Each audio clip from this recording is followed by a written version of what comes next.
In this video, we'll focus on the unique design of the BMW G adapter on safe connection with the vehicle module.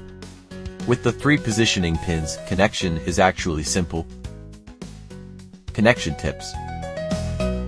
Step 1. Precise alignment.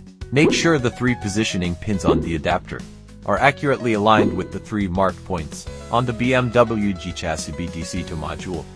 Step 2. Press and lock. Once aligned, press the adapter downward, find the clips on the adapter and lock them in place.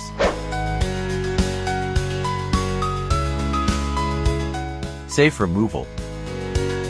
First, unlock the clips on the adapter. Then, find a clean, flat surface, and place the BMW G chassis BDC2 module on it securely. Use both hands to evenly press down on both sides of the module. At this point, the pin header will smoothly pop up and disconnect from the adapter. Finally, lift the adapter straight up. Isn't it super easy to remove? The 3 positioning pins ensure the pin headers won't bend during removal, and also prevent injury from forced connection. Follow the tutorial and give it a try.